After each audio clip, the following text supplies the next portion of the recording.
The Valkyrie Empire had ruled the stars for 12,000 years. They were a race of tall, scaled creatures with cold yellow eyes and minds that knew nothing of mercy. Their ships moved through the galaxy like a plague, conquering world after world, crushing any species that dared to resist. They had broken 300 different races under their iron rule. They believed that nothing in the universe could stand against them. Then they found the humans. The colony world of New Eden floated peacefully around a yellow sun at the far edge of explored space. It was a beautiful world with green forests, blue oceans, and mountains that touched the clouds.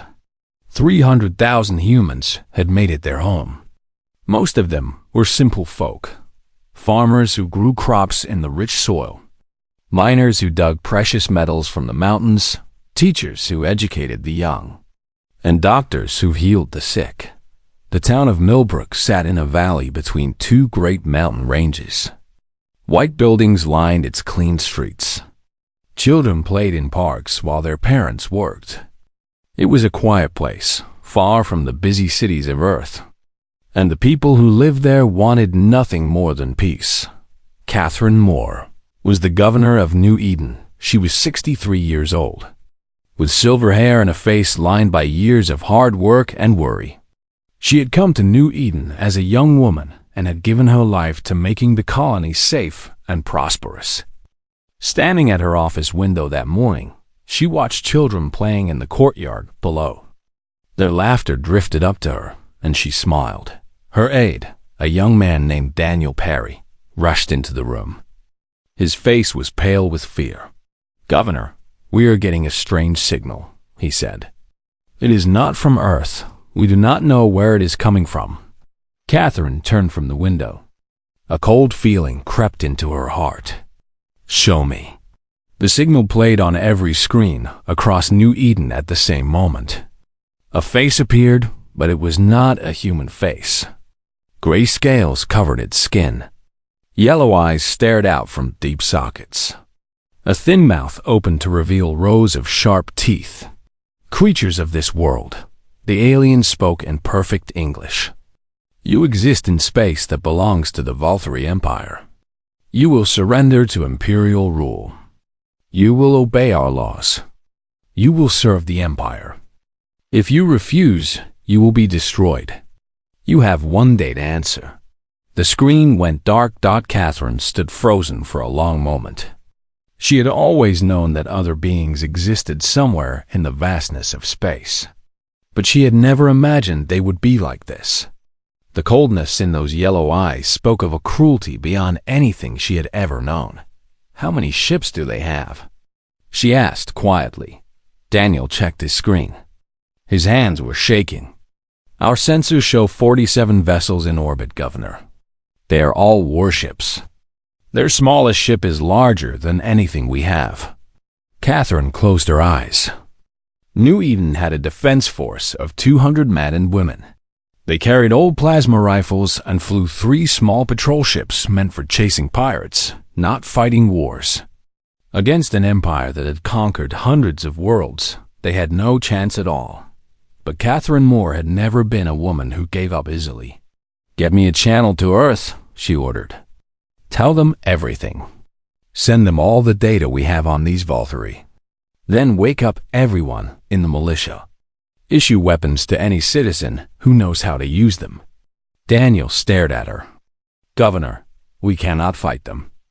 They will kill us all." Catherine turned to look at him. Her eyes were hard as stone. "Maybe they will, but we will not kneel. We will not surrender our children to creatures who look at us like we are insects to be crushed. If we die standing up." Word spread across New Eden like fire through dry grass. Families gathered in their homes, holding each other close. Fathers who had never held weapons went to the armory and took up rifles. Mothers packed bags and prepared to flee to the mountains if the fighting went badly. Old men who had fought in wars long ago put on uniforms that still fit and reported for duty. In the schools, teachers faced the hardest task of all: They had to keep the children calm while their world fell apart around them. Mrs. Linda Costa, who had taught first grade for 20 years, gathered her students in a circle and told them they were going to play a special game. They would go to the underground shelter, she said, and pretend they were explorers in a cave. They would have snacks and tell stories until their parents came to get them. The children believed her. They trusted her. They followed her down into the darkness beneath the school, laughing and chattering, not knowing that the world above them was about to burn. That night, no one on New Eden slept. People sat on their porches and stared up at the stars, knowing that somewhere up there, alien warships waited. Some prayed to gods they had not thought about in years. Others wrote letters to loved ones back on Earth, messages that might never arrive. Catherine Moore stayed in her office through the long night. She watched reports come in from all across the colony. The militia was ready, such as it was. The shelters were full of children and the elderly. The patrol ships were armed and waiting at midnight. She received a message from Earth. The government had seen the Vol3 transmission. They were sending ships, but it would take weeks for them to arrive. New Eden would have to hold on alone. Catherine read the message and set it aside. Weeks might as well be years. Whatever was going to happen would happen long before help could come. She walked to the window again. The twin moons of New Eden hung in the sky, casting silver light across the sleeping town. Somewhere out there, her granddaughter slept in one of the shelters, clutching a stuffed bear that Catherine had given her last birthday. "I will protect you," she whispered to the night. "Whatever it takes, whatever it costs, I will protect you." But even as she spoke the words, she knew they might be lies. She was one old woman against an empire. She had no power to stop what was coming. In the darkness between the stars, the Vol3 fleet moved closer. Commander Vexeth stood on his bridge, looking down at the small blue world below. To him, the humans were nothing. They were primitives, barely worth the effort of conquest. He would crush them quickly and move on to greater things. He had no idea what he was about to awaken. The Vol3 did not wait for the day to end. They attacked at dawn, when the sun was just rising over the mountains of New Eden. Commander Vexeth stood on his flagship and watched his ships descend through the clouds. They fell like burning stars, leaving trails of fire across the morning sky. The people of Millbrook looked up and saw death coming for them. "Commander," said one of his officers, "our scans show the humans have gathered their young ones in underground shelters. There are about 12,000 children in the main settlement." Vexeth nodded slowly. His yellow eyes showed no emotion. "They try to protect their offspring. This tells me they have strong feelings for their young. We can use this weakness against them." "What are your orders, Commander?" Vexeth turned to look at his officer. "Destroy everything. Leave nothing standing. And find those shelters. I want the humans to understand what happens when they resist the Empire." The attack began with fire from the sky. Plasma bolts rained down on Millbrook, turning houses into ashes and streets into rivers of melted stone. The sound was terrible, a constant roar of destruction that shook the ground and filled the air with smoke and screams. The colonial militia fought back with everything they had. Men and women who had been farmers and shopkeepers yesterday now stood behind barricades and fired at the descending Vol3 soldiers. Their weapons were old and weak compared to the alien technology, but they fought anyway. They fought because their families were behind them. They fought because there was nothing else they could do. Catherine Moore directed the defense from a bunker deep underground. Screens surrounded her, showing images from cameras all across the colony. She watched her people die and felt her heart break with every flash of plasma fire. "The eastern part of town has fallen," reported one of her officers. "We have lost contact with Patrol Ship 3, said another. "They are breaking through the northern wall Then came the words that Catherine had feared most of all. "Governor, they have found the shelters." The Valkyrie soldiers moved through the underground tunnels like machines. They did not rush. They did not hesitate. They simply walked forward, firing at anything that moved. The shelter doors had been built to protect against storms and earthquakes, not against alien weapons. They fell apart under the focused plasma fire. Inside the shelters, teachers tried to protect their students. Mrs. Linda Costa stood in front of her first-grade class. Her arms spread wide, as if her small body could stop the monsters coming through the door. She told the children to close their eyes. She told them everything would be okay, that the Valkyrie soldier shot her without a word. Then it turned its weapon on the children behind her. Parents who had refused to leave their children stood beside the teachers. They had no weapons. They had only their bodies and their love. They threw themselves at the soldiers, trying to buy even a few seconds for the young ones to escape. But there was no escape. The tunnels led nowhere. The exits were blocked. The children were trapped. The Valkyrie killed them all. 7,000 children died in Millbrook that day. 7,000 boys and girls who had been laughing and playing just hours before. 7,000 sons and daughters, brothers and sisters, grandchildren and cousins. The youngest was a little girl named Lily Patterson. She was 3 years old. She had been hiding under a table in the corner of the shelter, hugging her stuffed rabbit. When the soldiers found her, Catherine Moore listened to the screams over the radio until there were no more screams to hear. Then she sat in the silence of her bunker, her face white as paper, her hands shaking so badly she could not hold her coffee cup. Daniel Perry was crying. Tears ran down his face, but he did not wipe them away. He just stood there, staring at nothing, his body trembling. "Governor," he whispered, "what do we do now? What can we do?" Catherine did not answer for a long moment. When she finally spoke, her voice was different. The warmth was gone. The gentleness was gone. What remained was cold and hard, like iron that had been forged in fire. "We make them remember this day," she said. "We make them regret it for as long as their empire exists.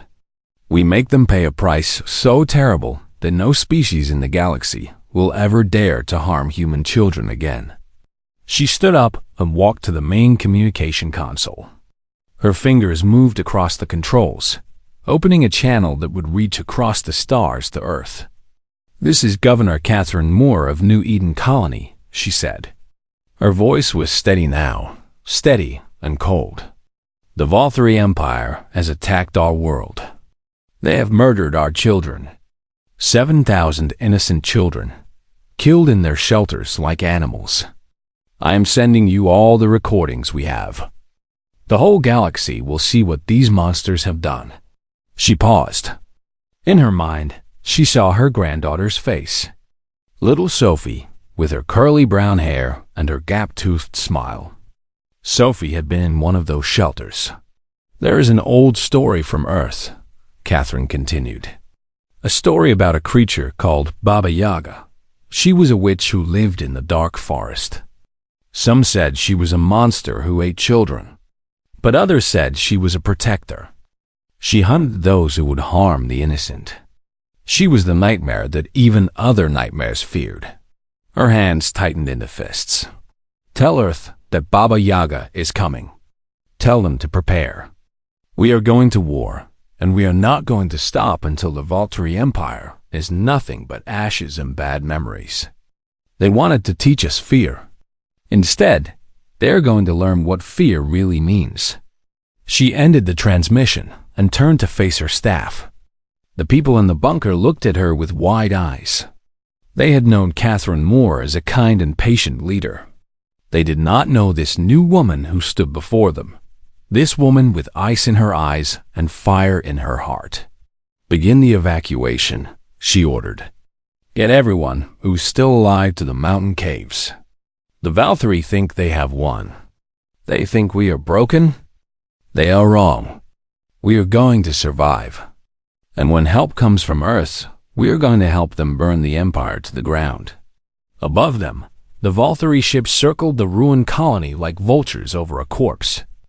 Commander Vexith looked down at the destruction and felt satisfied. The humans had been taught their lesson. They would trouble the Empire no more. He did not know that the lesson he had taught was not the one he intended. He did not know that by killing human children, he had awakened something dark and terrible in the human heart. He did not know that he had just started a war that would shake the galaxy to its foundations. He did not know about Baba Yaga, but he would learn. The news from New Eden reached Earth like a wave of ice water. Admiral Grace Sullivan stood before the United Terran Defense Council in a great hall filled with the most powerful leaders on the planet. Behind her, a massive screen showed the footage that had been sent from New Eden. The council members watched in complete silence as Volturi soldiers cut down children in underground shelters. They saw teachers throwing themselves in front of their students. They saw parents fighting with bare hands against armored monsters. They saw 7,000 young lives end in fire and blood. When the footage stopped, no one spoke. Some of the council members had tears running down their faces. Others sat with their heads in their hands. One woman had turned away from the screen entirely, her shoulders shaking with silent sobs. Admiral Sullivan was 58 years old. She had served in the Earth Defense Force for 35 years. She had seen battle. She had seen death. She had thought nothing could shock her anymore. But watching that footage, she had felt something break inside her chest. 7,000 children, she said quietly. Her voice echoed in the silent hall. The youngest was 3 years old. Her name was Lily Patterson. She was found under a table, still holding her toy rabbit. She paused and took a deep breath. The Valkyrie did not have to do this. The children were no threat to them. They killed them to send a message. They killed them to show us that we are nothing to them. They killed them because they could. The council chamber erupted in noise. Leaders shouted over each other, some calling for immediate attack, others calling for peace talks. The chaos grew louder and louder until it became just meaningless sound. Then an old man stood up from his seat in the back of the room. General Henry Cole had retired 15 years ago. He was 82 now, walking with a cane, his hair completely white. But when he stood, something in his bearing silenced the room. He had fought in wars that most people had forgotten. He had seen things that would drive ordinary men insane. And he had survived it all. When I was a little boy, he said in a voice that carried across the hall, my grandmother told me stories before bed. One of her favorite stories was about Baba Yaga, the witch of the forest. He began to walk slowly toward the front of the room, his cane tapping against the floor with each step. In the old stories, Baba Yaga was a monster. She lived in a house that walked on chicken legs. She flew through the sky in a giant bowl. And she ate children who wandered too far from home. He reached the front and turned to face the council. But my grandmother told me another version of the story. In that version, Baba Yaga was not a monster at all. She was a guardian, a protector.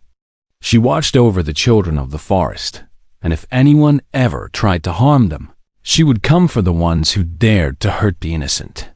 She was the nightmare that even other nightmares feared. He pointed at the frozen image on the screen behind Admiral Sullivan. It showed a Valkyrie soldier standing over a small body. The Valkyrie have made themselves the monsters in the forest, General Cole said. They have harmed our children. Now it is time for us to become Baba Yaga, not a fairy tale, not a legend, but a living promise of what happens to anyone who threatens human young. Admiral Sullivan nodded slowly. She understood what the old general was saying. The Baba Yaga Protocol. She said thought it was a plan that had existed only in the most secret files of the Defense Force. It had been created long ago by people who understood that one day humanity might face a threat so terrible that normal rules would not apply. The protocol called for the complete preparation of all human military forces. It allowed for the use of weapons that had been kept hidden, and it removed all the normal limits on how war could be fought. No one had ever expected to use it. The council voted. Every single hand went up in favor. Across Earth, everything changed overnight. Factories that had been making cars and phones and household goods shut down. When they opened again, they were making weapons. Scientists who had been studying stars and atoms were moved to secret bases where they worked on new ways to kill. Young men and women lined up at military offices in numbers that had not been seen in centuries. From hidden bases scattered across the solar system, ships began to emerge. These were not the small patrol vessels that guarded Earth's trading routes. These were warships, massive and deadly, built in secret over decades against the day that everyone had hoped would never come. They carried weapons that could crack moons in half. They had shields that could stop anything the galaxy had ever seen. The flagship was named Vengeance. It was 3 kilometers long, bristling with weapons, crewed by the best officers in the fleet. Admiral Sullivan took command personally. On the bridge of the Vengeance, she sat in the captain's chair and looked out at the stars. Somewhere out there, beyond the edge of explored space, the Valkyrie were celebrating their easy victory over a primitive species. "Set course for the Orion sector," she ordered. "Maximum speed." "Admiral," her executive officer said carefully, "the Valkyrie have thousands of ships. We have less than 500. The odds are not good." Sullivan turned to look at him. Her eyes were dry, but something burned in them that made him take a step back. "My daughter moved to New Eden 6 years ago," she said quietly. She wanted to raise her children away from the crowded cities of Earth. She had 2 kids, twins, a boy named Christopher and a girl named Elizabeth. They were 5 years old. She looked back at the stars. They were in Millbrook when the Valkyrie came. They were in one of those shelters. "My grandchildren, officer. My daughter's babies." Her hands tightened on the arms of her chair. "The Valkyrie think they have won because they have more ships. They think they have won because their technology is better. But they do not understand what they have done. They have taken our children from us. And for that, we will tear their empire apart piece by piece. We will burn their worlds. We will destroy their fleets. We will hunt them until the last Valkyrie in the Violet Universe knows the name Baba Yaga and trembles. When they hear it, she straightened in her chair. "Now, take us to war." The Vengeance jumped to faster than light speed, followed by 400 other ships.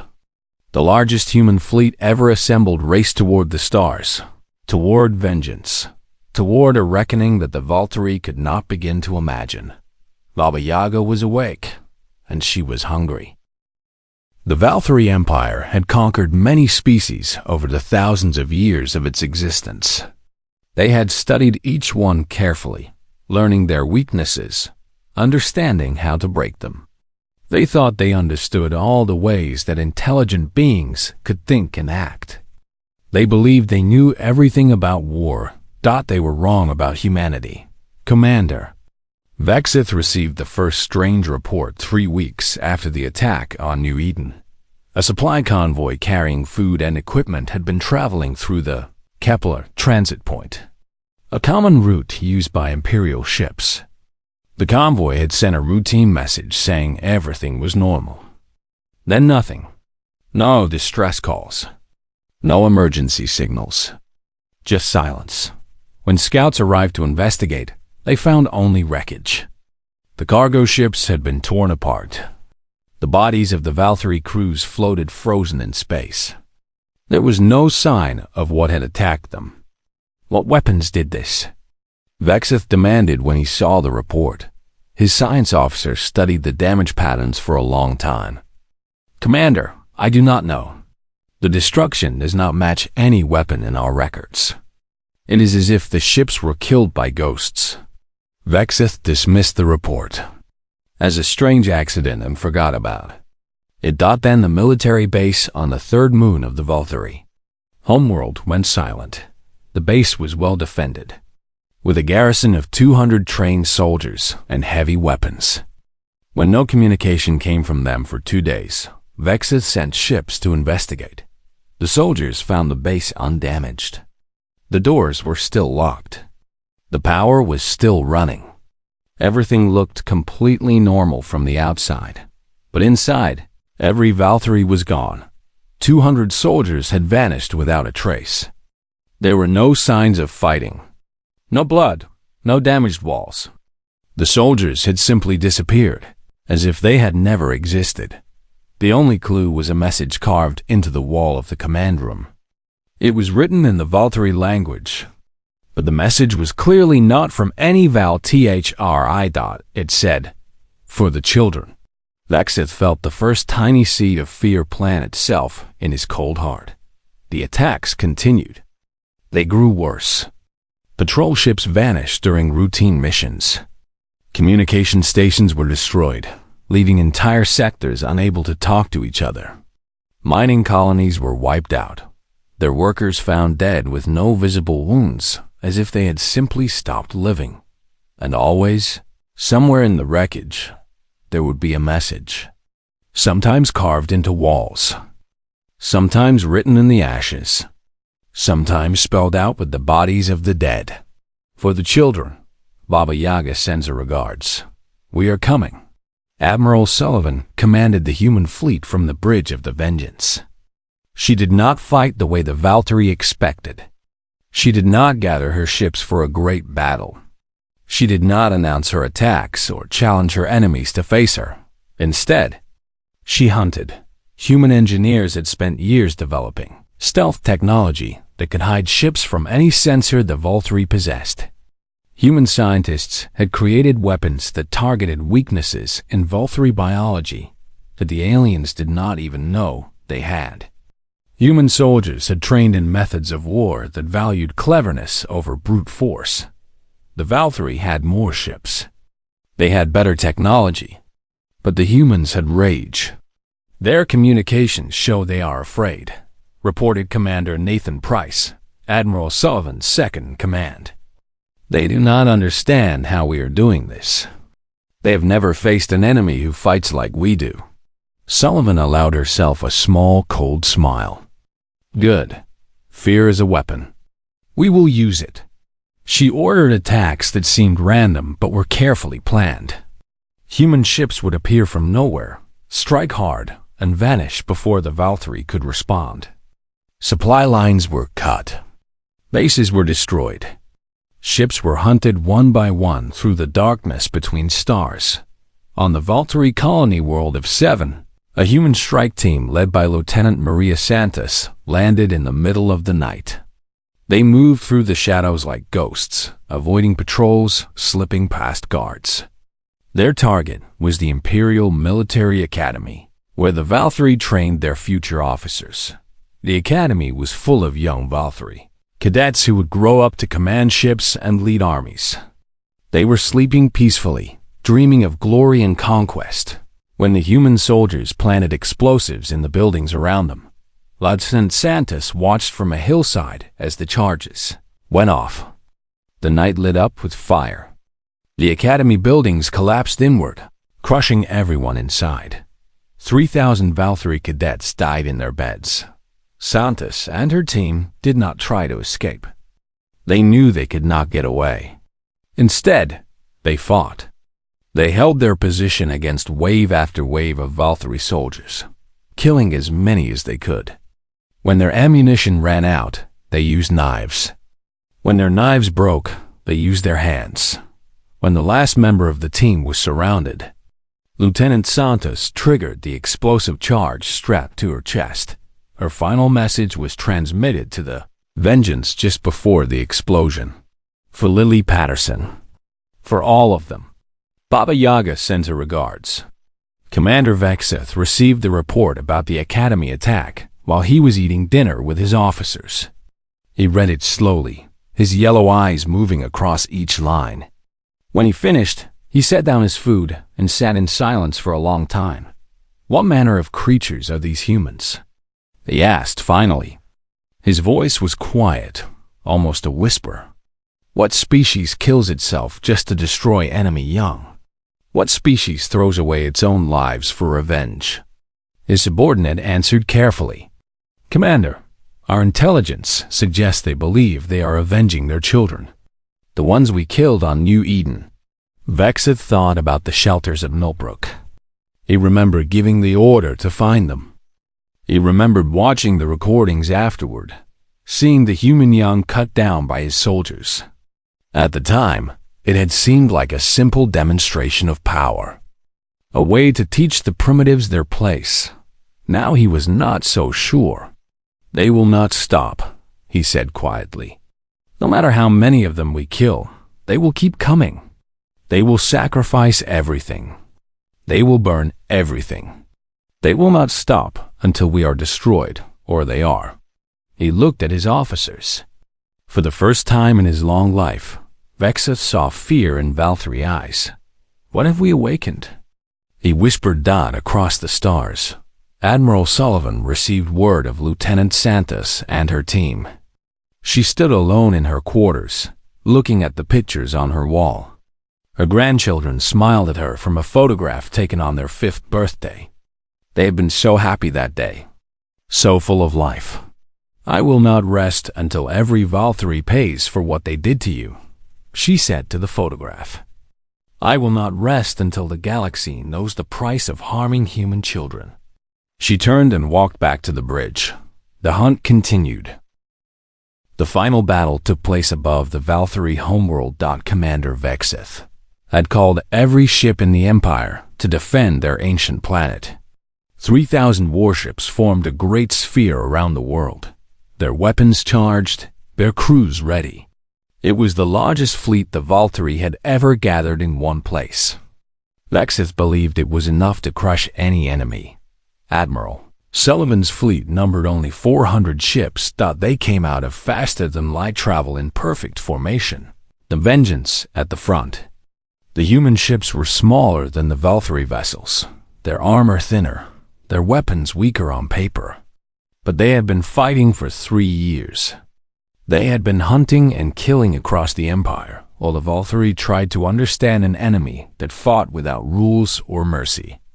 Admiral, Commander Price reported, the enemy is demanding our surrender. They say they will spare our lives if we give up now. Sullivan did not answer.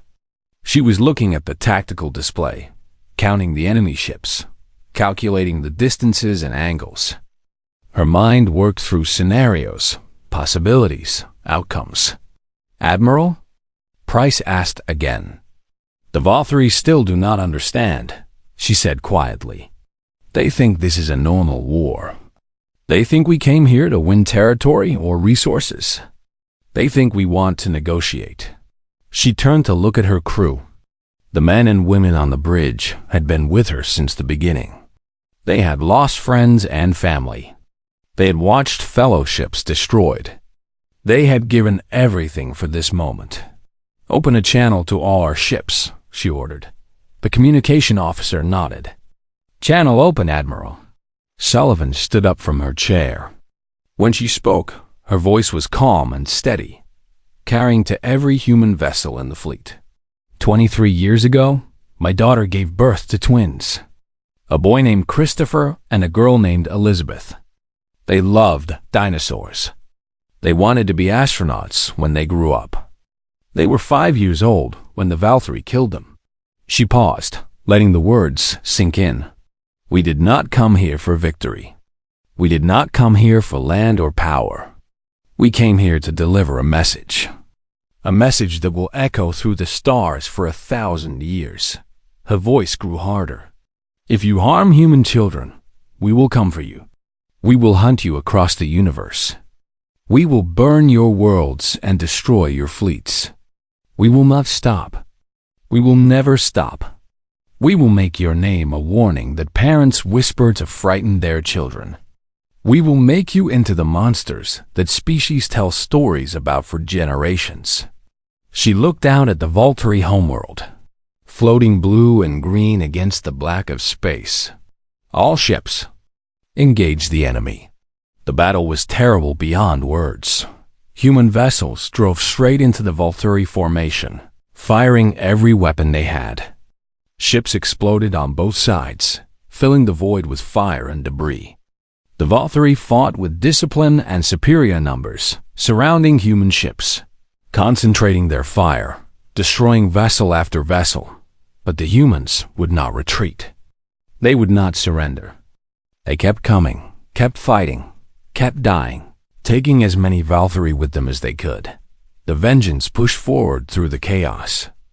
The flagship took hit after hit, its shields failing, its hull cracking open in a dozen places. Fires burned on multiple decks. Crew members died at their stations. But still the great ship moved forward, heading for the center of the Valtteri formation, heading for Commander Vexith's flagship. "Admiral," Price shouted over the alarms. "Engines are failing. Weapons are almost gone. We are not going to make it." Sullivan stood up from her chair. She walked to the main view screen, looking through the smoke and fire at the enemy flagship. It was close. So close. "Prepare Protocol 7, she ordered. Price's face went white. Protocol 7 was humanity's ultimate weapon. It used science that even human scientists did not fully understand to create a tiny black hole, a point of such gravity that nothing could escape. It would destroy everything within 1,000 kilometers, including the Vengeance. "Admiral," Price said slowly, "that is a suicide order. If we use Protocol 7, we die." Sullivan nodded. "I know, but Vexith dies too. His command structure dies. The fleet loses its leader. And humanity proves that we will sacrifice everything, even ourselves, to protect our children." She turned to face her crew. The men and women on the bridge looked back at her. They were scared. They were tired. But in their eyes she saw something else. Something fierce and proud. "Anyone who wants to leave should go now," she said. "I will not order anyone to die. But I am staying. I am finishing this." No one moved. Sullivan felt tears in her eyes for the first time since the war began. "Thank you," she whispered. "Thank you all." She opened a channel to the Valtteri flagship. "Commander Vexith, I know you can hear me. I want you to understand something before you die." On his bridge, Vexith listened. His ship was damaged but still fighting. He had ordered his weapons to destroy the human flagship, but somehow it kept coming. Bleeding fire and debris, more wreckage than ship, it kept coming. "We are not the monsters you thought we were," Sullivan's voice said. "We are teachers. We are farmers. We are builders. We sing songs to our children and tell them stories before bed. We dream of the future and hope for peace." Her voice hardened. "But when you threaten our children, we become something else. We become Baba Yaga. We become the thing that hunts in the darkness. We become the terror that does not forgive, does not forget, does not stop." The Vengeance was now very close to Vexith's ship. Remember New Eden, Vexith. Remember Millbrook. Remember 7,000 children who never got to grow up. Remember them when you burn. Sullivan gave the order. The Protocol 7. Device activated. The explosion was visible from the surface of the Valtteri homeworld. A flash of light brighter than a star, then a momentary darkness that swallowed everything nearby. The Vengeance disappeared. Vexith's flagship disappeared. 47 other ships, both human and Valtteri, disappeared into the hungry mouth of the artificial black hole before it collapsed on itself and was gone. The remaining Valtteri fleet, their commander dead, their formation shattered, tried to retreat. But the surviving human ships pursued them without mercy. The chase continued for hours, then days, as human captains hunted down every Valkyrie vessel they could find. The war went on for 3 more years after that. But the outcome was never in doubt. The Valkyrie Empire, its military broken, its leaders dead, its people terrified, collapsed piece by piece. Species that had been slaves for thousands of years rose up against their weakened masters. The empire that had stood for 12,000 years fell in less than a decade. On Earth, memorials were built. The names of 7,000 children were carved in stone. Every year, on the anniversary of Millbrook, humanity observed a day of remembrance. They lit candles. They told stories. They promised never to forget. But in the wider galaxy, a different kind of memorial took shape. Species that had never met humans heard the stories. They learned of a young race from a small blue world that had risen against the mighty Valkyrie. They heard how humans had sacrificed everything, their ships, their lives, their future, to avenge children they had never known. They heard of Baba Yaga, and when travelers met human ships in the vast darkness between stars, they kept their distance. Not from hatred, not from anger, from respect, from fear, because the galaxy had learned what the Valkyrie had discovered too late. Humans were not monsters. They were builders and dreamers. They loved their children. They wanted peace, but if you threatened their young ones, they became something else entirely. They became the witch in the forest. They became the nightmare that even nightmares feared. They became Baba Y at GA. And Baba Yaga had no mercy at all. The end.